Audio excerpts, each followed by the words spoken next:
CC ಶುರು ಮಾಡ್ಕೊಂಡ. ಈಗ ನಮ್ಮ ಕುಡುಕಾಳಂಗೆ ಒಡವೆ ಈಗ ಹಾಕ್ಸೋಕೆ ಶುರು ಮಾಡಿದೀವಿ. ವಯರ್ ರೂಮ್ ಚೆನ್ನಾಗಿರುತ್ತೆ ಅಂತ ಪ್ರೂವ್ ಮಾಡ್ಬಿಟ್ಟು ಕುಡುಕಾಳ ಕುಡ್ದು ಸ್ನಾನನೂ ಮಾಡಿಲ್ಲ, ಬರೀ ಕುಡ್ಕೊಂಡು ತಿರ್ಗಾಡೋದಾಗೈತೆ. ಬಂಧುಗಳೇ ನಮಸ್ತೆ ಶುಭೋದಯ. ಅಯ್ಯೋ ಈ ನನ್ ಮಕ್ಳು ಮತ್ತೆ ಶುರು ಮಾಡಿದ್ರಯ್ಯ. ಇವತ್ತಿನ ಹಾಸನ್ ಟು ಸ್ಪಿಟಿ ರೈಡ್ ನ 4ನೇ ದಿನ. ದಿಲ್ಲಿಲಿ ಬಂದು ಉಳಿದಿದ್ದೀವಿ. 3 ದಿನಕ್ಕೆ ದಿಲ್ಲಿಗೆ ಬಂದು ತಲುಪಿದ್ವಿ. ದಿಲ್ಲಿಲಿ ಬಂದು ಚಳಿ ಆಗಿದ್ವಿ, ಚಿಲ್ಲಿ ಆಗಿದ್ದೀವಿ. ಹೊರಗಡೆ ಮಳೆ ಬರ್ತೈತೆ. ನಾವು ಬಿಸಿಲು ಪೊಲ್ಯೂಷನ್ ಹೆಂಗೆ ಅಂತ ಟೆನ್ಷನ್ ಮಾಡ್ಕೊಂಡಿದ್ರೆ ಒಳಗಡೆ ಎಲ್ಲ ಮಳೆ ಇದ್ರೂ ಪೊಲ್ಯೂಷನ್ ಇದೆಯಾ? ಹೊಗೆ ಅಲ್ವಾ ವೆಹಿಕಲ್ದು? ಅದೇ ಒಟ್ಟಿನಲ್ಲಿ ದಿಲ್ಲಿಲಿ ಇದ್ದೀವಿ. ಇಲ್ಲಿಂದ ಇವತ್ತು ದಿಲ್ಲಿಲೇ ಹಾಫ್ ಡೇ ಸ್ಪೆಂಡ್ ಮಾಡ್ತೀವಿ. ಯಾಕೆಂದರೆ ಕರಿಕಾಳ ಏನವನೇ ಅವನಿಗೆ ಒಂದು ಸ್ವಲ್ಪ ಜ್ಯುವೆಲರೀಸ್ ಹಾಕಿಸ್ಬೇಕು. ಅದಕ್ಕೋಸ್ಕರ ದಿಲ್ಲಿಲಿ ಇವತ್ತು ಕಾಲ ಕಳಿತೀವಿ. Delhi is a best place to install ಅಲ್ವಾ? ಎಲ್ಲದನ್ನು ಇನ್ಸ್ಟಾಲ್ ಮಾಡೋದಕ್ಕೆ ಇವನ್ನೆಲ್ಲದಕ್ಕೂ. ಅದಕ್ಕೆ ಕಡಿಮೆಗೆ ಬ್ರ್ಯಾಂಡೆಡ್ಗಳದ್ದು ಚೆನ್ನಾಗಿರೋ ಸಿಗುತ್ತೆ. ಹಂಗಾಗಿ ಇಲ್ಲಿಗೆ ಹೋಗಿದ್ದೀವಿ. ಇವತ್ತು ಒಂದು ಸ್ವಲ್ಪ ಕರಿಕಾಳನ್ನ ಆಲ್ಟ್ರೇಷನ್ ಮಾಡೋದನ್ನೇ ನೋಡೋಣ ಈ ವ್ಲಾಗಲ್ಲಿ. ಇನ್ನೇನು ನೋಡೋದಿಲ್ಲ. ಇವತ್ತು ಬೆಳಗ್ಗೆನೇ ಎದ್ದು ಒಂದು ಸ್ವಲ್ಪ ನಮ್ಗೆ ಇನ್ನೇನು ಗೊತ್ತಿಲ್ಲ. ಇಲ್ಲಿ ಎಲ್ಲ ಹಿಂದಿಲಿ ಬರ್ದಿರ್ತಾವ. ಅದಕ್ಕೆ ನಮಗೆ ಗೊತ್ತಿರೋದೇ ಆಲೂ ಪರಾಟ. ಬಾಯ್ಬಿಟ್ರೆ ಆಲೂ ಪರಾಟ ಅಂತೀವಿ. ಹೋಗಿದ ಕಡೆ ಎಲ್ಲ ಆಲೂ ಪರಾಟ ತಿಂತೀವಿ, ಇಲ್ಲ ರೊಟ್ಟಿ ಅಂತೀವಿ. ಅಲ್ಲ ಚೆನ್ನಾಗಿದೆ ಅಲ್ವಾ? ನೆನ್ನೆ 2ನೇ ದಿನ ಉಳಿದಿದ್ದು ಹೋಟ್ಲಿಗಿಂತ ಇದು ಚೆನ್ನಾಗಿತ್ತು. ಅದೇ ಪ್ರೈಸ್ ರೇಂಜಲ್ಲಿ. ಓಕೆ, ತಿಂಡಿ ತಿನ್ಕೊಂಡು ಆಲೂ ಪರಾಟ ತಿನ್ಕೊಂಡು ಇಲ್ಲಿಂದ ಹೊರಟ್ಬಿಡೋದು. ಈ ಸ್ಪಿಟಿ ರೈಡ್ನ ಪ್ರಾಯೋಜಕರು ಅಮೃತ್ ನೋನಿ, ಆರೋಗ್ಯದ ಭರವಸೆ. ನೋಡೋಕ್ಕೆ ಈ ಹೋಟ್ಲು ರಾತ್ರಿ ಬಂದಿದ್ದು ಏನಂತ ಏನೋ ವಯರ್ ರೂಮ್ ಅನ್ಕೊಂಡು ಬಂದು ಒಳಗಡೆ ತುಂಬಾ ಚೆನ್ನಾಗಿತ್ತು. ಹೊರಗಡೆಯಿಂದ ಒಂದು ಮನೆ ಕಂಡಂಗೆ ಕಾಣುತ್ತೆ ಅಷ್ಟೇ. ಒಳಗಡೆ ತುಂಬ ಚೆನ್ನಾಗಿದೆ. ವಯರ್ ರೂಮ್ ಅನ್ಕೊಂಡು ಇದು ಮಾಡ್ಕೊಂಡೆ ನಾನು. ಚೆನ್ನಾಗಿತ್ತು. ವಯರ್ ರೂಮ್ ಚೆನ್ನಾಗಿರುತ್ತೆ ಅಂತ ಪ್ರೂವ್ ಮಾಡಿಬಿಟ್ರು. ಇವತ್ತು ನಮ್ಮ ಕುಡುಕಾಳನ್ನ ಫುಲ್ಲು ಒಂದು ಸ್ವಲ್ಪ ಮೇಲೆಲ್ಲ ಕೆಳಗೆಲ್ಲ ಜ್ಯುವೆಲರೀಸ್ ಮಾಡ್ಬಿಟ್ಟು ಇನ್ನೂ ಒಂದು ಸ್ವಲ್ಪ ಬ್ಯೂಟಿಫುಲ್ ಆಗಿ ಮಾಡೋ ಅಂತ ಪ್ರಯತ್ನ ಮಾಡ್ತಾ ಇದೀವಿ. ಕುಡುಕಾಳ ಕುಡ್ದು ಸ್ನಾನನೂ ಮಾಡಿಲ್ಲ, ಬರೀ ಕುಡ್ಕೊಂಡು ತಿರ್ಗಾಡೋದಾಗೈತೆ. ದೇಶ ಎಲ್ಲ ಸುತ್ತಾನೆ, ಕುಡ್ಕೊಂಡು ಬೀದಿ ಎಲ್ಲ ಸುತ್ತಾನೆ. ನಾನು ಕಣ್ಣೆದ್ರಿಗೆ ಶೂಟ್ ಮಾಡಿ ಸಾಯಿಸ್ಬಿಡ್ತೀನಿ. ಎಲ್ಲಿ ಬೇಕಲ್ಲಿ ನುಗ್ಗಿಸ್ಬೋದು ಕಾಳನ್ನ. ದಿಲ್ಲಿ ಟ್ರಾಫಿಕ್ ನೋಡುವಂಥ ಭಾಗ್ಯ ನಮಗೆ ಇವತ್ತು ಸಿಕ್ಕಿದೆ. ಯಾರೋ ಹೋಟ್ಲಲ್ಲಿ ಅಲ್ಲಿ ಹೇಳಿದ್ರು ದಿಲ್ಲಿಲಿ ಟ್ರಾಫಿಕ್ ಇಲ್ಲ, ಬೆಂಗಳೂರಲ್ಲಿ ಟ್ರಾಫಿಕ್ ಜಾಸ್ತಿ ಅಂತ. ಹೆವಿ ಟ್ರಾಫಿಕ್ ಇಲ್ಲಿ. ಇನ್ನೊಂದು ಕ್ವಾರ್ಟರ್ ಏನು ಹೇಳಿ, ಟೋಟಲ್ ಇರೋದೇ 30 ಕಿಲೋಮೀಟ್ರು. ಅದರಲ್ಲಿ 8 ಕಿಲೋಮೀಟರ್ ಇಷ್ಟೇ ಟ್ರಾಫಿಕ್ ಅಲ್ವಾ? ಅಯ್ಯೋ 8 ಕಿಲೋಮೀಟರ್ ನೋಡಿ, ರೆಡ್ ಆಗೈತೆ. 30 ಕಿಲೋಮೀಟರ್ಗೆ ಎಷ್ಟು ಆಲ್ಮೋಸ್ಟ್ 1 ಅವರ್ ತೋರಿಸ್ತೈತಾ? ಓಕೆ, ಇದೂ ಓಕೆ, ನಾರ್ಮಲ್ ಯೂಶುವಲ್ ಟ್ರಾಫಿಕ್ಗೆ. ಬಟ್ ಸ್ಟಿಲ್ ಟ್ರಾಫಿಕ್ಗೆ ಒಂದು ಮೊದಲನೇ ಎಂಟ್ರಿ ದೆಹಲಿಗೆ. ಎಲ್ಲಿ ಇದೇ ಫಸ್ಟ್ ಟೈಮು ನಾನು ಸಿಟಿ ಒಳಗೆ ಬರ್ತಾ ಇರೋದು. ನಾನು ಇದೇ ಫಸ್ಟ್ ಟೈಮ್. ಎಲ್ಲಿ ಬೈಕಲ್ಲಿ ಬರೋದೆ, ಬೈಪಾಸಲ್ಲಿ ಹೋಗುವೆ. ರೋಡದಕ್ಕೂ ಬರುವಾಗ ಏನೇನ್ ನಮಗೆ ಸಿಕ್ತು ನೋಡೋಂತ ಜಾಗಗಳು. ಹಂಪಿ ಸಿಕ್ತು, ಅಜಂತ ಎಲ್ಲೋರ, ಆಮೇಲೆ ಬಸವಣ್ಣವ್ರ ಜನ್ಮಸ್ಥಾನ, ಇವೆಲ್ಲ ಇತ್ತು. ನಾವ್ ಯಾವ ಕಡೆನೂ ನಮ್ಮ ಫೋಕಸ್ ನ ಡಿಸ್ಟ್ರಾಕ್ಟ್ ಮಾಡ್ಕೊಳ್ಳಿಲ್ಲ. ಯಾಕೆ ಮಾಡ್ಲೂಬಾರ್ದಲ್ಲ? ಇನ್ನೊಂದು ಸ್ಪಿಟಿ ರೈಡ್ ಅಂತ ಅಂದ್ರೆ ಸ್ಪಿಟಿ ರೈಡ್ ಫೋಕಸ್ ಅದೇ ಇರಬೇಕು. ಇನ್ನೊಂದ್ಸರಿ ಅವ್ನು ನೋಡ್ಬೇಕು ಅಂದ್ರೆ ಸಪ್ರೇಟ್ ಆಗಿ ಬರ್ಬೇಕು ನಾವು ಅವನ್ನೆಲ್ಲ ನೋಡೋದಕ್ಕೆ. ಹಂಗಾಗಿ ಇನ್ ಕೇಸ್ ಯಾರಾದ್ರೂ ಸ್ಪಿಟಿ ರೈಡ್ ಮಾಡ್ತಾ ಇದ್ರೆ ನಾವ್ ಹೆಂಗ್ ಮಾಡಿದೀವಿ ಈ ರೈಡ್ ನ, ಆತರ ಮಾಡಿದ್ರೆ ಆ ಟೈಮಿಗೆ ಕರೆಕ್ಟ್ ಆಗಿ ಕವರ್ ಮಾಡ್ಕೊಬಹುದು. ಹೇಳ್ತೀರಾ ಊಟ ಮಾಡಕ್ ನಿಲ್ಸಕ್ಕೂ ಪ್ಲಾನ್ಡ್ ಆಗಿ ನಿಲ್ಸಿ ಗಾಡಿ ಇದನ್ನೇ ಮಾಡಿಲ್ಲ. ಸಂಜೆ ಬಂದು ಉಳಿದ್ಮಾಗ ಅಷ್ಟೇ ರೆಸ್ಟ್ ನಾವು. ಕಿರಣ್ಗೆ ನಿಜವಾಗ್ಲೂ ಉಸಿರು ಕಟ್ಟದಂಗ ಆಯ್ತು ಇದಾಗ್ಲೇ. ನಿಜವಾಗ್ಲೂ ಆಗ್ತಿದೆ. ಆಗ್ತಾ ಇಲ್ಲ, ಫೀಲ್ ಗುಡ್ ಇಲ್ಲ, ಫ್ರೆಶ್ ಫೀಲ್ ಇಲ್ಲ. ಎಳಿತಾ ಇದೆ ಒಂಥರ. ದಿಲ್ಲಿಲಿ ಸಿಕ್ಕಾಪಟ್ಟೆ ಪೊಲ್ಯೂಷನ್ ಅಂತ ಕೇಳಿದ್ದೆ, ಆದ್ರೆ ದಿಲ್ಲಿ ನೋಡಿರ್ಲಿಲ್ಲ. ಇವತ್ತು ಇಲ್ಲಿ ಬಂದಾಗ ಗೊತ್ತಾಗ್ತಿದೆ ಹೆವಿ ಪೊಲ್ಯೂಷನ್ ಇದೆ ಇಲ್ಲಿ. ಅದಲ್ದೇ ನಾವು ಬಂದಿರೋ ಟೈಮಲ್ಲಿ ವೆದರ್ ಬೇರೆ ಥಂಡಿ ಇದೆ, ಮಳೆ ಎಲ್ಲ ಬರ್ತಾ ಇದೆ. ಹಂಗಾಗಿ ನನಗೂ ಸ್ವಲ್ಪ ಕೋಲ್ಡ್ ಅಟ್ಯಾಕ್ ಆಗ್ತಾ ಇದೆ. ಹಂಗಾಗಿ ನಾನು ತಗೊಂತಾ ಇದ್ದೀನಿ ಅಮೃತ್ ನೋನಿ ಅವ್ರದ್ದು ಡೀಪ್ ಬ್ರೀತ್. ಉಸಿರಾಟ ಸಮಸ್ಯೆ, ಅಸ್ತಮಾ, ಬ್ರಾಂಕೈಟಿಸ್, ಈ ರೀತಿ ಯಾವುದೇ ಸಮಸ್ಯೆ ಇದ್ರೂ ಕೂಡ ಇದರಿಂದ ಪರಿಹಾರ ಇದೆ. ಇದನ್ನ ತಗೊಳ್ಳೋ ಮುಂಚೆ ಚೆನ್ನಾಗಿ ಶೇಕ್ ಮಾಡಿ ಇದರಲ್ಲಿ 10 ml ತಗೊಂಡ್ರೆ ಸಾಕು, ಪರಿಹಾರ ಸಿಗುತ್ತೆ. ಯಾವುದೇ ರೀತಿ ನೀರು ಮಿಕ್ಸ್ ಮಾಡ್ಕೊಳ್ಳೋ ಅವಶ್ಯಕತೆ ಇಲ್ಲ. ಡೈರೆಕ್ಟ್ ಆಗಿ ಒಂದು 10 ml ತಗೊಂಡು ಯಾವಾಗಲೂ ಇದನ್ನು ಕುಡಿದಾಗ ಒಂಥರ ಇಲ್ಲಿಂದ ಕ್ಲಿಯರ್ ಆದಂಗೆ ಒಂದು ಫೀಲ್ ಆಗುತ್ತೆ. ಒಂದು ಮಿಂಟ್ ಫೀಲ್ ಬರುತ್ತೆ. ಅದು ನನಗೆ ಸಖತ್ ಇಷ್ಟ ಆಗುತ್ತೆ. ಅಷ್ಟೇ ಅಲ್ಲದೆ ಇದು ನಮ್ಮ ಕರ್ನಾಟಕದ ಹೆಮ್ಮೆಯ ಬ್ರ್ಯಾಂಡು. ಶಿವಮೊಗ್ಗದಲ್ಲೇ ಕೂಡ ಇದು ತಯಾರಾಗತಕ್ಕಂಥದ್ದು. ನಿಮಗೂ ಯಾರಿಗಾದ್ರೂ ಇದನ್ನ ತರಿಸ್ಕೊಬೇಕು ಅಂತ ಅಂದರೆ ಇದ್ರ ಲಿಂಕ್ನ ಡಿಸ್ಕ್ರಿಪ್ಷನಲ್ಲಿ ಹಾಕಿರ್ತೀನಿ. ಮತ್ತೆ ಸ್ಕ್ರೀನ್ ಮೇಲೆ ಕಾಣ್ತಿರೋ ನಂಬರ್ಗೆ ಕಾಲ್ ಮಾಡಿದ್ರೆ ಡಾಕ್ಟರ್ ಫ್ರೀ ಕನ್ಸಲ್ಟೇಷನ್ ತಗೊಂಡು ನೀವು ಆರ್ಡರ್ ಮಾಡ್ಕೊಬೋದು. ನೋಡಿ ಇಲ್ಲಿ ಇಷ್ಟು ದೊಡ್ಡ ರೋಡು, ಅಲ್ಲಿ ಮುಂದೆ ಹೆಂಗೆ ಟ್ರಾಫಿಕ್ಗೆ ಲಾಕ್ ಆಗುತ್ತೆ ಅಂತ. ಅಲ್ಲಿ ನೋಡಿ ಕಿರಣ್, ಇದು ಇಮೇಜಲ್ಲಿ ನೋಡ್ತಿದ್ವಲ್ಲ ಗೂಗಲಲ್ಲಿ, ಅದ್ರ ಎಲ್ಲ ನೋಡ್ತೀವಿ. ನೋಡಿ ಇಲ್ಲಿ ಟ್ರಾಫಿಕ್ ಅಂತ ಹೊಡೆದ್ರೆ ಬರುತ್ತಲ್ಲ, ದಿಲ್ಲಿ ಟ್ರಾಫಿಕ್ ಅಂತ ಹೊಡೆದ್ರೆ ಬರುತ್ತಲ್ಲ, ಅಲ್ಲಿ ನೋಡಿ ಇಲ್ಲಿ. ಅಯ್ಯೋ ಕಣ್ಣಿಗೆ ಒಳ್ಳೆ ಸಮುದ್ರ ನಿಂತಿರೋ ದಂಡೆ ಕಾಣುತ್ತಲ್ಲ, ಆ ಥರ ಟ್ರಾಫಿಕ್ ದಂಡೆ ಕಾಣ್ತಾ ಇದೆ ಆ ಕಡೆ. ಇಷ್ಟೊಂದು ವೆಹಿಕಲ್ ಇದ್ರೆ ಮತ್ತೆ ಇನ್ನು ಪೊಲ್ಯೂಷನ್ ಆಗದೆ ಇನ್ನೇನಾಗುತ್ತೆ. ಸರ್ಕಾರನ ಸುಮ್ನೆ ದೂಷಿಸಕ್ಕೂ ಹೋಗ್ಬಾರ್ದು ಅಲ್ವಾ? ಟ್ಯಾಕ್ಸ್ ವಿಚಾರ ಇಂಥದ್ರೆಲ್ಲ ಮಾತಾಡ್ತೀವಿ, ತಪ್ಪಿಲ್ಲ. ಆದ್ರೆ ಈ ಟ್ರಾಫಿಕ್ ರೂಲ್ಸ್ ನ ವಿಚಾರದಲ್ಲಿ ಅವ್ರು ಏನಾದ್ರು ಒಂದ್ ತಂದಾಗ ಅದಕ್ಕೊಂದು ಅರ್ಥ ಇರುತ್ತೆ. ಈಗ ಎಕ್ಸಾಂಪಲ್ ನಾವು ಡಬಲ್ ಹೆಲ್ಮೆಟ್ ಅಂತ ತಂದಾಗ ಹೌದು ನಾವು ಅದನ್ನ ಅಪೋಸ್ ಮಾಡಿದ್ವಿ ಟೈಮಲ್ಲಿ, ಎಲ್ಲಿ ತಗೊಂಡ್ ಹೋಗಕ್ಕಾಗುತ್ತೆ. ಬಟ್ ಇವಾಗ ಡಬಲ್ ಹೆಲ್ಮೆಟ್ಗೆ ನಾವೆಲ್ಲರೂ ಅಡ್ಜಸ್ಟ್ ಆಗ್ಬಿಟ್ಟಿದೀವ. ಎಲ್ಲೋ ಒಂದ್ ಕಡೆ ಒಂದು ಆಕ್ಸಿಡೆಂಟ್ ಯಾರೋ ಸುಮಾರು ಜನ ಹೇಳಿರೋರು ಗೊತ್ತು ಬ್ರೋ, ಅವತ್ತು ಹೆಲ್ಮೆಟ್ ಒಂದಿದ್ದರಿಂದ ಬಚಾವಾದೆ ನಾನು. ಇಲ್ಲ ನನಗೆ ಆಗಿದೆ ಅದು. ನಿಮ್ಗೆ ಆಗಿದೆ? ಅಯ್ಯೋ ನೋಡಿದ್ರ ನಾನು ಬುರ್ಡೆ ಉಳ್ಕೊಂಡು ಸೀದಾ ಒಂದ್ಸಲ ಮುಗಿಸ್ಕೊಂಡ್ಬಿದ್ದು ಬುರ್ಡೆ ಟಾರ್ ರೋಡಿಗೆ ಹೊಡೆದು ಉಚ್ಕೊಂಡು ಹೋಗಿತ್ತು, ಬೆಂಕಿ ಬಂದ್ಬಿಟ್ಟಿತ್ತು ಹೆಲ್ಮೆಟ್ ಅಲ್ಲಿ. ತಲೆ ಎಷ್ಟು ಸೇಫ್ ಆಗಿತ್ತು ಅಂದ್ರೆ ಇರೋದಕ್ಕೆ ಬಚಾವು. ಇಲ್ಲ ಗೋಡೆ ಓಳು ಚಿಂದಿ ಕಂಡಂಗೆ ಕಾಣ್ತಾ ಇದ್ರೊಳಗೆ ಕಂಡು ಹಿಡಿಬೇಕಲ್ಲ, ಅದ್ರೊಳಗೆ ಒಂದ್ಬಿಡೋಣ ಹೋಗಕ್ಕೆ.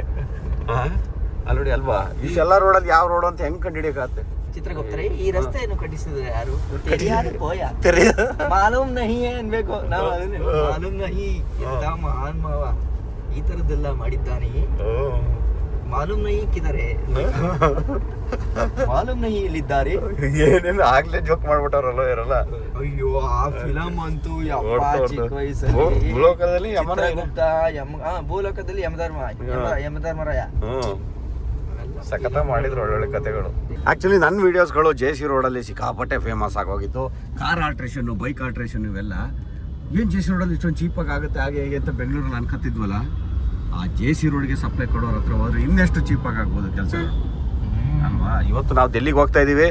JC ರೋಡಿಗೆಲ್ಲ ಸಪ್ಲೈ ಬರೋದೇ ಈ ಜಾಗದಿಂದ. ಈ ಜಾಗದಲ್ಲಿ ವೆರಿ ಗುಡ್ ಕ್ವಾಲಿಟಿ ಐಟಮ್ಸ್ಗಳು ಕಡಿಮೆ ದರದಲ್ಲಿ ಸಿಕ್ಬಿಡ್ತವೆ. ಅಯ್ಯಯ್ಯಪ್ಪ, ಏನು ತಾರ್ ಗೀರಲ್ಲ, ತಾರ್ ರಾಕ್ಸ್ನೇ ಮಾಡಿಫೈ ಮಾಡ್ತಾವ್ರೆ ಹೊಸದು. ಎಲ್ಲ ಬರೀ ತಾರ್ ರಾಕ್ಸೇ ಇರೋದು ನೋಡಿ ಇಲ್ಲಿ. ರಾಕ್ಸು, ತಾರು ಅಲ್ಲ ರಾಕ್ಸ್, ಉದ್ದಕ್ಕೂ ಬರೀ ರಾಕ್ಸ್ದೇ ಇಟ್ಟವ್ರೆ. ಮಾರ್ಕೆಟ್ ದುಡ್ಡಿರೋದೇ ಇವಾಗ ತಾರ್ ರಾಕ್ಸ್. ಒಳ್ಳೆ ಆಫ್ಟರ್ ಮಾರ್ಕೆಟ್ ಚೆನ್ನಾಗಿ ಆಲ್ಟ್ರ್ ಮಾಡ್ತಾ ಇದ್ದಾರೆ.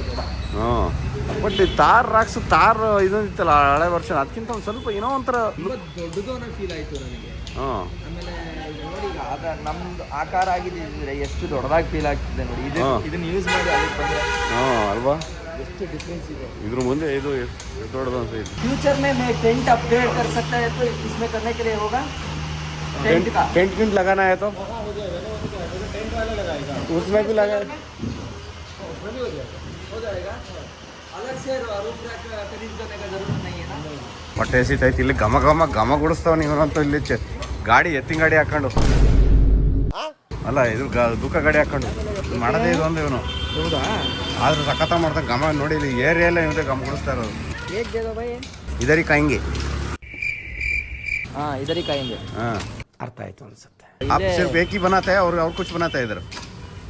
यही बनाएगा? ಇದು छोड़ के कुछ अलग आइटम नहीं है? ಬೆಣ್ಣೆ ಆದ್ರೂ ಇರೋ ಬೆಣ್ಣೆನೇ ಹಾಕಿ ಚೆನ್ನಾಗಿ ಗಮ್ ಗುಡಿಸ್ತಾನಲ್ಲ, ಎಲ್ಲರೂ ಅಟ್ರಾಕ್ಟ್ ಮಾಡ್ತಿರೋದು ನೋಡಿ. ಕೊತ್ತಂಬರಿ ಸೊಪ್ಪು. ಆದ್ರೆ ಇಲ್ಲಿ ನಾರ್ತ್ ಅಲ್ಲಿ ಊಟ ಈ ತರದ್ದು ಸ್ಪೆಷಲ್ ಐಟಮ್ಸ್ಗಳು ಚೆನ್ನಾಗಿರುತ್ತೆ. ಬಟ್ ಒಂದೊಂದೆಲ್ಲ ಅಸಹ್ಯ ಮಾಡ್ಬಿಡ್ತಾರೆ.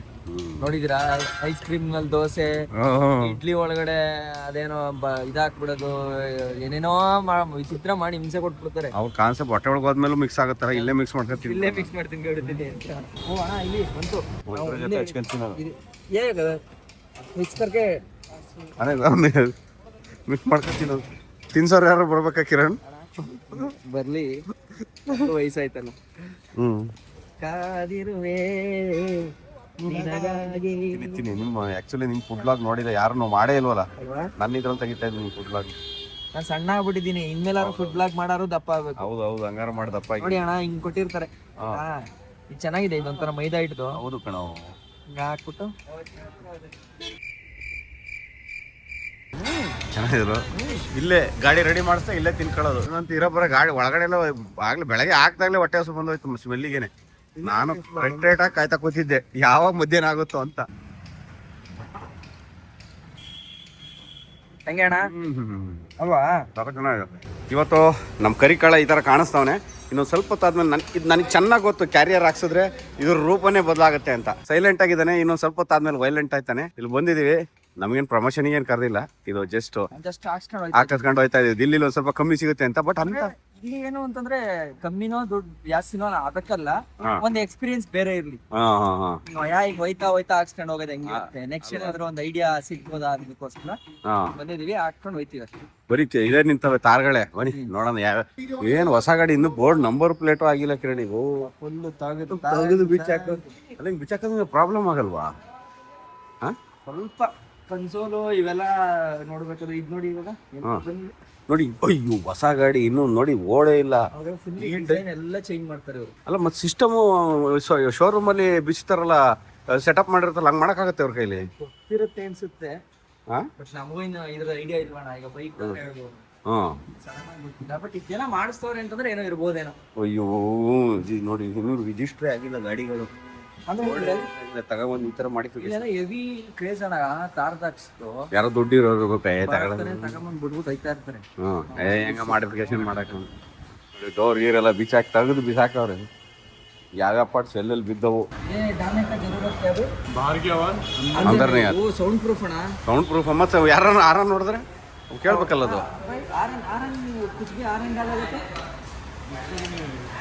ಮತ್ತೆ ಹಂಗಾರೆ ಅದೇಂಗೆ ಸರಿ ಹೋಗ್ತದು, ಕಮ್ಮಿ ಸೌಂಡ್ ಪ್ರೂಫ್ ಕಾಣ್ಬೇಕು ನಮಗೆ ಅದು. ಫುಲ್ ಡ್ಯಾಶ್ ಬೋರ್ಡ್ ಪೂರಾ नया डाल देगा, पेंट हो रहा है सब कुछ इंटीरियर। अरे नया गाड़ी है ना पूरा, फिर भी फोन करवा रहे हैं. कलर चेंज हो रहा है, व्हाइट था ना, इसका गंदा हो जाता है इसलिए। हाँ हाँ हाँ, उसके लिए अंदर पेंट करवा रहे हैं. ಇವ್ರು ಹಂಗೆ ಹೊಸ ಹೊಸ ಗಾಡಿ ಬಿಚ್ಚಿ ನೋಡಿ ವೈರ್ನ ಕಿತ್ತು ಎಸಿತವ್ರು. ಹಂಗೆ ತರಕಾರಿ ಕಟ್ ಮಾಡಿ ಎಸಿತಾರಲ್ಲ ಹಂಗೆ ಪಾಟ್ ಬಿಚ್ಚಿ ಅದು ನೋಡ್ಸಕ್ತಾನೆ ಆಗುತ್ತಾ ಯಾವನಾರು ಮನುಷ್ಯ. ನನಗೆ ಒಂದು ನಟ್ಟು ಬಿಚ್ಚಿ ಹೋಯ್ತಾರೆ, ಯಾವ ಕಡೆ ಹಾಕೋಕ್ಕಾಗೋದು ಅನ್ನೋದು ಕನ್ಫ್ಯೂಸ್ ಆಗುತ್ತೆ ಅಂದ್ಬಿಟ್ಟು ನಟ್ಟಿಗೆ ಬಿಚ್ಚಲ್ಲ. ಬಿಚ್ಚಿದ್ರು ವಿಡಿಯೋ ಮಾಡ್ಕೊಂಡು ಬಿಚ್ತೀನಿ ಯಾವ್ಯಾವುದು ಅಂತ ವಾಪಸ್ ಹಾಕಕ್ಕೆ. ಈ ಥರ ಬಿಚ್ಚಿರ್ತಾನೆ ಹಾಕಕ್ಕಾಗುತ್ತೆ, ಅದನ್ನ ಕಮ್ಮಿ ಪಡ್ದು ಸಾವಿರಾರು. ಈಗ ನಾವು ಯಾವ್ಯಾವ್ದು ಏನೇನು ಹಾಕಿಸ್ತಿದ್ರಿ ಕಿರಣ್? ಈಗ ಒಂದು ಗ್ರಿಲ್ ಹಾಕ್ಸೋಣ ಅಂತ, ಮ್ಯಾಟ್ ಬ್ಲಾಕ್ ಗ್ರಿಲ್ ಅಂದ್ರೆ ಇದು ಮೇಲ್ಗಡೆ ಟಾಪ್. ಇಲ್ಲ ಫ್ರಂಟ್ ಅಲ್ಲಿ ಬರುತ್ತಲ್ಲ ಅದು, ಹಾಂ, ಬಂಪರ್ ಮೇಲೆ ಸುಜುಕಿ ನೋಡಿ. ನಂಗೆ ಆಕ್ಚುಲಿ ಚೆನ್ನಾಗೇ ಇತ್ತು ಅದು. ಓ, ಈ ಥರ ಹಾಕ್ಸೋಣ ಅಂತ. ಚಿತ್ತಡಿ ಅಂತ ಹಾಕ್ಸಿ ಕಿರಣ್, ಇದು ಸುಜುಕಿ ಹಾಕ್ಸ್ತೀನಿ. ಸದ್ಯ ಕಸ್ಟಮೈಸ್ ಸಿಗಲ್ವಲ್ಲ, ಯಾರು ಆನ್ಲೈನ್ ಅಲ್ಲಿ ಹುಡುಕ್ಬಿಟ್ಟು ಕಸ್ಟಮೈಸ್ ಮಾಡಿ ಹಾಕ್ಸ್ತೀನಿ. ಒಂದು ಕ್ಯಾರಿಯರ್ ಹಾಕ್ಸ್ತೀನಿ ಮೇಲ್ಗಡೆಗೆ, ರೂಫ್ ರ್ಯಾಕ್ ಮತ್ತೆ ಆರ್ಮ್ ರೆಸ್ಟ್. ಇದರಲ್ಲಿ ಕೈ ಇಟ್ಕೊಳ್ಳೋಕೆ ಜಾಗ ಇಲ್ಲ ಜರ್ನಿಲಿ, ಗೇರ್ ಹತ್ರ. ಮತ್ತೆ ಡ್ಯಾಶ್ ಬೋರ್ಡ್ ಟ್ರೇ, ಮೊಬೈಲ್ ಒಂದು ಟ್ರೇ, ಡೋರ್ ಗ್ರಿಪ್ ಸ್ಟೋರೇಜ್. ಮತ್ತೆ ಡೋರ್ ಗ್ರಿಪ್ಗೆ ಇಲ್ಲಿ ಸಣ್ಣದಾಗಿ ಮೈಕ್ ಇಟ್ರಿ, ಕೆಳಗಿಡ ಬದಲು ಮೈಕಲ್ಲಿ ಇಟ್ಕೋಬಹುದು ಆ ಗ್ಯಾಪ್ ಅಲ್ಲಿ ಅಂತ ಬಿಟ್ರೆ. ಹಿಂದ್ಗಡೆ ಸ್ಪಾಯ್ಲರ್ ಹಾಕ್ಸ್ತೀನಿ ವಿತ್ ಲೈಟ್. ಬ್ರೇಕ್ ಹೊಡೆದ್ರೆ ಅಲ್ಲಿ ಲೈಟ್ ಬರಬೇಕು ಆ ಥರ. ಆಮೇಲೆ ಒಂದು ಲ್ಯಾಡರ್ ಹಾಕ್ತೀನಿ, ಮತ್ತೆ ಒಂದು ಸ್ನಾರ್ಕಲ್ ಹಾಕ್ತೀನಿ. ಓಕೆ. ಇದಿಷ್ಟು ಒಂದು ಆಲ್ಮೋಸ್ಟ್ ಒಂದು 50,000 ಬಿಲ್ ಆಗುತ್ತೆ ಇದು. ಹಿಂಗಾಗುತ್ತೆ ಅಂತ ಗೊತ್ತಿಲ್ಲ. ಇವರೇ ಓನರು ಬರೋದು. ಹ್ಞೂ ರೆಸ್ಪಾಂಡ್ ಮಾಡಿದ್ರು, ನಿಮಗೆ ಬರ್ತಾ ಇದೀವಿ ಬೇಗ ಹಾಕೊಡಿ ಅಂತಂದಿದ್ದಕ್ಕೆ ಆಯ್ತು ಬನ್ನಿ ಅಂತಂದಿದ್ದಾರೆ. ನೋಡೋಣ ಏನಾಗುತ್ತೆ ಅಂತ. ಸಿಸಿಯ ಶುರು ಮಾಡ್ಕೊಂಡ ಈಗ. ಜೈ ಕಾಳ, ನಮ್ಮ ಕುಡುಕ್ ಕಾಳಂಗೆ ಒಡವೆ ಈಗ ಹಾಕ್ಸೋಕೆ ಶುರು ಮಾಡಿದೀವಿ. ನೋಡೋಣ ಯಾವ ಥರ ರೆಡಿ ಆಗುತ್ತೆ ಅಂತ. ಇದನ್ನ ಬಿಚ್ಬಿಟ್ಟು ಹೆಂಗೆ ಇಟ್ಕೊಳ್ಳೋಣ ಅನ್ನೋದೇ ದೊಡ್ಡ ತಲೆ ಬಿಸಿ ಆಗೋಯ್ತಲ್ಲ ಕಿರಣಿ. ಕ್ಯಾರಿಯರ್ ಹಾಕ್ಸಿದೀವಿ, ಕ್ಯಾರಿಯರ್ ಮೇಲೆ ಕಟ್ಬಿಟ್ರೆ ಹಗ್ಗ ಹಾಕಿ ನೋಡೋಕೆ ಸಹಿ ಆಗುತ್ತೆ ಅಂತೀರ. ಕೆಲಸ ಮಾಡೋಣ, 2 ಭಾಗ ಮಾಡಿ ಮುರಿದು ಇಟ್ಕೋಬೋದು. ಫೆವಿಕ್ವಿಕ್ ಪ್ರಮೋಷನ್ ಕೊಡ್ಬೇಕು. ಫೆವಿಕ್ವಿಕ್ ಹೆಂಗ್ ವರ್ಕ್ ಆಗುತ್ತೆ ನೋಡಿ ಇಲ್ಲಿ ಅಂತ. ಓ, ಹಾಕಿ ಬಿಟ್ರಲ್ಲ. ಇದು ಸ್ಪಾಯ್ಲರ್ ಏನಿದೆ, ಇದು ಲೈಟಿಂಗ್ ಇದೆ, ಲೈಟಿಂಗ್ ಬರುತ್ತೆ ಇದರಲ್ಲಿ. ಆಮೇಲೆ ನೋಡೋಣ ಲೈಟು ಆನ್ ಮಾಡಿ ಎಲ್ಲ ಫಿಕ್ಸ್ ಮಾಡಿದ್ಮೇಲೆ. कितना टाइम लगेगा पूरा ये करने में? 15 से 20 मिनट. नहीं इसका नहीं, पूरा सेटअप 1 hour में हो जाएगा. इतना फास्ट है आप लोग? ಹಾಂ, ಚಲೋ ಟೀಕ್. ಇವ್ರು ಕೆಲಸ ಮಾಡೋದು ನೋಡ್ತಾ ಇದ್ರೆ ಕಿರಣ್, ಅದೇನೋ ಒಂದು ಗಾದೆ ನೆನಪಿಗೆ ಬರುತ್ತೆ, ಹೊಸ ಡಾಕ್ಟರ್ಗಿಂತ ಹಳೇದು ನರ್ಸ್ ಬೆಟರ್ ಅಂತೆ. ಅವ್ರಿಗೆ ಎಲ್ಲ ಗೊತ್ತಿರುತ್ತಂತ. ಹಂಗೆ ನೋಡಿ ಶೋರೂಮಲ್ಲಿ ಇವರೆಲ್ಲ ಬಿಚ್ತಾರಲ್ಲ, ಅವರು ಅದು ಏನೇನೋ ಸಿಸ್ಟಮ್ಸ್ಗಳು ಇವರೆಲ್ಲ ನೀಟಾಗಿ ಗೊತ್ತಿರೋ ಪಟ ಬೀಚ್ ಹಾಕ್ಬಿಡ್ತಾರೆ ರಪ್ಪ ಅಂತ. ಬರೀ ಗಮ್ ಹಾಕೊಂಡಿರ್ತಾರೋ, ಅಲ್ಲಿ ಬೋಟ್ ತೂತಾಗಿತ್ತೆ ಅಂಥದ್ದು ಇಲ್ಲ. ಆಮೇಲೆ ಎಲ್ಲ ಗಾಡಿಗೆ ಆರು ಹೋಗಲ್ವಾ? ಹಾಂ, ಒಂದ್ಸಲ ಹಾಕಿದ್ರೆ ಗಟ್ಟಿಯಾಗಿ ಹಿಡ್ಕೊಂಡ್ಬಿಡ್ತದೆ. ಹೌದಾ? पाइप निकलेगा, हाँ, वो ये निकाल देगा आप? निकाल के उधर डाल देगा, हटा देगा इसको. हाँ, हटा देगा, तो पाइप डलेगा ये वाला. हाँ, यहाँ से हाँ, ऐसे पकड़ इसमें से इसमें एयर अंदर जाएगा इंजन का, नहीं तो बाहर जाएगा क्या?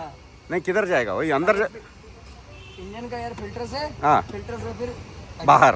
ಓ, ಇದೊಂಥರ ಇದು ಹೊರಗಡೆ ಹೋಗುತ್ತೆ. ಏನು ಸೈಲೆಂಟ್ ಹೊಗೆ ಹೋಗುತ್ತಲ್ಲ, ಹಂಗೇನೆ ಇದು ಇಂಜಿನಿಯರ್ ಹೊರಗಡೆ ಹೋಗೋದು. ಇದನ್ನೆಲ್ಲ ಹಾಕೋದ್ರಿಂದ ಮೈಲೇಜ್ ಏನಾದ್ರು ಕಮ್ಮಿ ಆಗುತ್ತೆ ಅಂತ ನಾವು ಕೇಳಲೇ ಇಲ್ವಲ್ಲ ಕಿರಣ್. ಇದು ಮೈಲೇಜ್ ಕಮ್ಮಿ ಆಗುತ್ತೆ ಅಂತ ಕೇಳಿದ್ ಮೊದಲೇ ಅಳ್ತಾ ಇದೀವಿ ಮೈಲೇಜ್ಗೆ. ಅದು ಹಾಕ್ಬಿಟ್ಟು 2 ಲೀಟರ್ ಕಮ್ಮಿ ಆಗ್ಬಿಡುತ್ತೆ ಅಂತ ಅಂದ್ರೆ ಹೆಂಗಿರುತ್ತೆ? ಈಗ 2 ಕಿಲೋಮೀಟರ್ 2 ಕಿಲೋಮೀಟರ್ ಕಮ್ಮಿ ಆಗುತ್ತೆ ಲೀಟರ್ಗೆ. ಏನಿಲ್ಲ, ತೆಗಿಯೋದು ನಾವೇ. ಮತ್ತೆ ಇದನ್ನ ಹಾಕ್ಬಿಟ್ಟು ಅದನ್ನ ಡಿಸ್ಕನೆಕ್ಟ್ ಮಾಡಿ. ಏನೋ ಮೈಲೇಜ್ ಆಗಲ್ಲ ಅಂತಿದ್ರಪ್ಪ ಅದಕ್ಕೆ ಬರೀ ಏರ್ ಅಲ್ವಾ? ಅದಕ್ಕೆ ಇದಕ್ಕೂ ಸಂಬಂಧ ಇಲ್ಲ. ನೋಡೋಣ ಇವೆಲ್ಲ ಹಾಕ್ಸಿದ್ಮೇಲೆ ಎಷ್ಟು ಕೊಡುತ್ತೆ ಹೆಂಗಾಗುತ್ತೆ. ಹೆಂಗೆ ಮಾಡಿಫಿಕೇಶನ್ ಆಯ್ತಾ ಇದೆ ಇದು. ಟೈರ್ ನೋಡಿ ಈ ಕಾರ್ದ ಮ್ಯಾಗ್ ವೀಲ್ ಹೆಂಗಿದೆ ಅಂತ.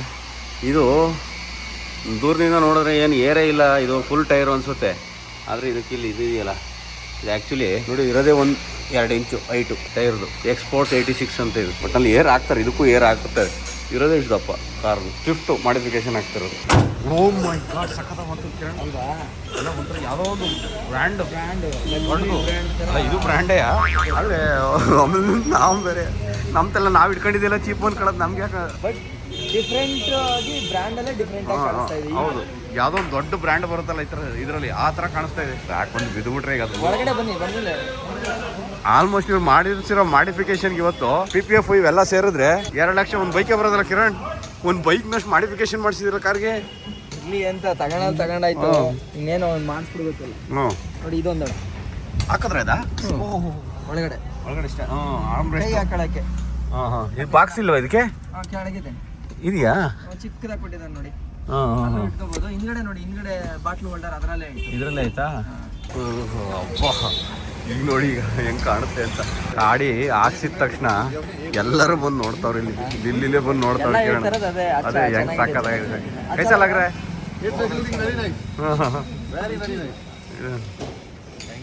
ಥ್ಯಾಂಕ್ ಯು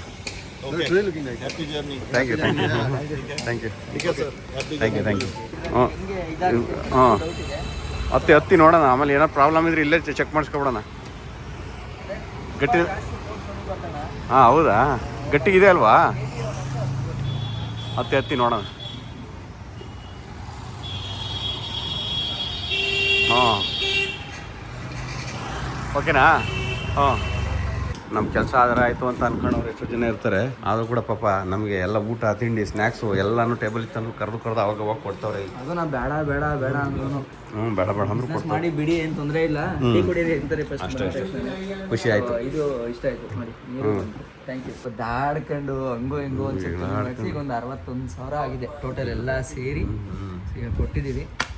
ಪೇಮೆಂಟು ಜಸ್ಟ್ ಇವಾಗ ಮಾಡಿದೆ. ಬಟ್ ಓಕೆ ಚೆನ್ನಾಗಿ ಮಾಡಿದ್ರು. ಅಣ್ಣ ನಿಮ್ಗೇನು ಅನ್ನಿಸ್ತು? ತುಂಬ ಚೆನ್ನಾಗಿ ಮಾಡಿದ್ರು. ಅದು ಆರ್ಮ್ ರೆಸ್ಟ್ ಒಂದೇ ನಾವು ಮಿಸ್ಟೇಕ್ ಮಾಡ್ಕೊಂಡಿದ್ದು. ಅದು ನನಗೆ ಸ್ಯಾಟಿಸ್ಫ್ಯಾಕ್ಷನ್ ಆಗಲಿಲ್ಲ. ಆರ್ಮ್ ರೆಸ್ಟ್ ಒಂದು 4,000 ರೂಪಾಯಿ ಜಾಸ್ತಿ ಆಯಿತು. ಮತ್ತು ಅದು ಅಂತ ಪ್ರೈಮ್ ಅನಿಸ್ಲಿಲ್ಲ ನನಗೆ. ಅದು ಬಿಟ್ಟು ಮಿಕ್ಕಿದ್ದೆಲ್ಲ ಗುಡ್. ಮಿಕ್ಕಿದ್ದೆಲ್ಲ ಎಲ್ಲವೂ ಸ್ಯಾಟಿಸ್ಫ್ಯಾಕ್ಷನ್ ಆಯಿತು. ಏನು ಕೆಲಸ ನಮ್ಮ ಕೆಲಸನೂ ಅಷ್ಟೇ ಪಟ ಬಣ್ಣ ಚೆನ್ನಾಗಿ ಮಾಡಿದ್ರು. ಆಮೇಲೆ ಇಲ್ಲಿ ಕೆಲಸದ ಚಾರ್ಜಸ್ ಸಿಕ್ಕಾಪಟ್ಟೆ ಜಾಸ್ತಿ. ಸ್ವಲ್ಪ ಅದು ಇಲ್ಲಿ ಜಾಸ್ತಿ ಆಯ್ತು. ನಮ್ಮ ಬೆಂಗಳೂರಲ್ಲಾಗಿದ್ರೆ 1,500 ಆಗೋದು. ಅದಕ್ಕೆ ಅಂತಲೇ 6,000 ರೂಪಾಯಿ ಇಲ್ಲಿ ಜಾಸ್ತಿ ಆಯಿತು. ಹಾಂ ಥ್ಯಾಂಕ್ಸ್ ಹೇಳ್ಬಿಡಿ ಅಣ್ಣ. ಭರತ್ ಬೈಕೋ ಥ್ಯಾಂಕ್ ಯು. ಒಳ್ಳೆ ಮನುಷ್ಯ ನಮ್ಮನ್ನ ಟ್ರೀಟ್ ಮಾಡಿ ಬೆಳಗ್ಗೆಯಿಂದ ಊಟ ತಿಂಡಿ ಸ್ನ್ಯಾಕ್ಸ್ ನೀರು ಎಲ್ಲ ಕೊಡ್ಕೊಂಡು ಚೆನ್ನಾಗಿ ಇಟ್ಕೊಂಡು ಮೇನ್ ಅದು ಎಷ್ಟು ಕೊಡೋಕ್ಕಾಗುತ್ತೆ ಡಿಸ್ಕೌಂಟ್ ಅಷ್ಟು ಕೊಟ್ಟರು.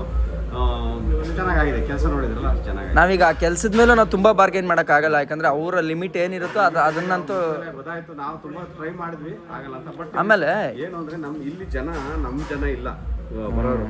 ಬಂದರೆ ಟ್ರಾವೆಲಿಂದ ಅಲ್ಲಿಂದ ಇಲ್ಲಿ ಬರಬೇಕು. ಆದರೂ ನಮಗೆ ಡಿಸ್ಕೌಂಟ್ ಕೊಟ್ಟಿದ್ದಾರೆ ಅಂದರೆ ಅದರಲ್ಲೊಂದು ಅರ್ಥ ಇದೆ. ಆಮೇಲೆ ಅವ್ರು ಹೇಳಿದ್ರಲ್ಲ ಜೆನ್ಯೂನ್ ಅಂತ ನಮ್ಮನ್ನು ನೋಡಿ ಅನ್ನಿಸ್ತಂತೆ ಅವ್ರಿಗೆ. ಬಟ್ ಇವ್ರು ನಮ್ಗೆ ಜೆನ್ಯೂನ್ ಅನ್ಸುತ್ತೆ. ನಮ್ಮ ಕಡೆಯಿಂದ ಯಾವ್ದು if anybody comes from our side and if you feel like you are getting business from us just call us. For sure. ನೋಡಿ ಇನ್ನು ಫುಲ್ ತೋರಿಸಿಲ್ಲ. ಈಗ ಹೆಂಗಾಗಿದೆ ಕಾಳ ಹೆಂಗ್ ರೆಡಿ ಆಗಿದ್ದಾನೆ ನಮ್ಮ ಕರಿಕಾಳ ಕುಡುಕ್ ಕಾಳ. ನನ್ನಿಂದ ಸಿಕ್ಕಾಪಟ್ಟೆ ಬಿರುದುಗಳು ಬಂದಿದ್ದಾವೆ ಇವನಿಗೆ. ಇಲ್ಲಿ ನೋಡಿ ನಮ್ಮ ಕರಿಕಾಳ ಯಾವ ಟೈಪ್ ರೆಡಿ ಆಗಿದ್ದಾನೆ ಅಂತ. ತಡ 64,000 ರೂಪಾಯಿ 61,000 ರೂಪಾಯಿ ಮಾಡಿಫಿಕೇಷನ್ ಆಗಿರೋದು. ಇನ್ನೂ ನೋಡಬೇಕು ಅಂದರೆ ಇವತ್ತಿನ ವೀಡಿಯೋದಲ್ಲ ನಾಳೆ ವೀಡಿಯೋದಿಂದ ನೋಡಿ. ಇದೊಂದು ಟ್ಯಾಂಕ್ ಎಕ್ಸ್ಟ್ರಾ ಫಿಟ್ ಮಾಡಿರೋದು. ಈಗ ಪೆಟ್ರೋಲ್ ಈಗ ಹೋಗೋ ಜಾಗದಲ್ಲಿ ನಮಗೆ ಬೇಕು ಇದು. Thank you. ಹಾಂ ಸಖತ್ತಾಗಿದೆ. ಈಗ ಈ ಕಾರ್ನ ನೀವು ನೋಡಬೇಕು. ಇದ್ರ ಬಗ್ಗೆ ತುಂಬ ಇನ್ಫಾರ್ಮೇಷನ್ ನಿಮಗೆ ಬೇಕು ಅಂದರೆ ಕಿತ್ತಡಿ ಕಿರಣ್ ಯೂಟ್ಯೂಬ್ ಚಾನಲ್ನ ಫಾಲೋ ಮಾಡಿ. ಆ್ಯಕ್ಚುಲಿ ನನ್ನ ಚಾನಲಲ್ಲೂ ಬರುತ್ತೆ. ಬಟ್ ಈ ರೈಡರ್ ಮಾತ್ರ ನನ್ನ ಜೊತೆ ಇರುತ್ತೆ. ಆಮೇಲೆ ನೆಕ್ಸ್ಟ್ ಏನಾದ್ರು ಇದ್ರಲ್ಲಿ ಮಾಡಿದ್ರೆ ಸೀಸನಲ್ಲಿ ಅವಾಗ ಬರುತ್ತೆ. ಬಟ್ ಕಂಪ್ಲೀಟಾಗಿ ನೋಡಬೇಕು ಅಂದರೆ ಇದ್ರನ್ನೇ ಫಾಲೋ ಮಾಡಬೇಕು ಅಂದರೆ ಇದ್ರ ಜಿಮ್ ರಿಲೇಟೆಡ್ ಯಾವುದೇ ವಿಷಯಗಳಿರಲಿ ತಿಳ್ಕೊಬೇಕು ಅಂದರೆ ಫಾಲೋ ಮಾಡಿ ಕಿತ್ತಡಿ ಕಿರಣ್ ಯೂಟ್ಯೂಬ್ ಚಾನಲ್ಲು. ಓಕೆ ಇವತ್ತು ಹೋಗಿ ಚಂಡೀಗಢಲ್ಲಿ ಹೋಗಿ ಆಲ್ಟ್ ಹೊಡಿತೀವಿ. ಇವತ್ತು ನಮ್ಮದೇ ಖುಷಿಯಾಗಿ ನೋಡ್ತೀವಿ. ನಾಳೆಯಿಂದ ಒಂದು ಒಳ್ಳೆ ಕಾರ್ ಓಡಿಸ್ತಾ ಇದ್ದೀವಿ. ನಮಗೆ ಎಂಥ ಕಾರ್ ಓಡಿಸ್ತಾ ಇದೀವಿ ಅನ್ನೋ ಫೀಲ್ ಬರುತ್ತೆ. ಕಿರಣ್ಗೆ ದುಡ್ಡು ಖರ್ಚಾಗಿದ್ರೆ ಇವತ್ತು ಖರ್ಚಾಗಿಲ್ಲ ಅನ್ನೋ ಫೀಲ್. ದುಡ್ಡು ಖರ್ಚು ಮಾಡಿದ್ರೆ ದುಃಖ ಪಡೋ ಅಂತ ಸಚಿವೇಶನಲ್ಲಿ ದುಡ್ಡು ಖರ್ಚು ಮಾಡಿ ಈ ಥರ ಮಾಡ್ಕೊಂಡಿದ್ದೀನಿ ಅಂತ ಖುಷಿ ಪಡ್ತಾ ಇದ್ದಾರೆ. ಸ್ಯಾಟಿಸ್ಫ್ಯಾಕ್ಷನ್. ಓಕೆ ಈಗ ಅಂತ ಹೇಳ್ತಾ ಇವತ್ತಿನ ಈ ವಿಡಿಯೋ ನಿಮಗೆ ಮುಗಿಸ್ತಾ ಇದ್ದೀನಿ. ಮತ್ತೆ ಸಿಗೋಣ ಮುಂದಿನ ವಿಡಿಯೋದಲ್ಲಿ. ಎಲ್ರಿಗೂ ಒಳ್ಳೆಯದಾಗಲಿ. ಜೈ ಹಿಂದ್ ಜೈ ಕರ್ನಾಟಕ.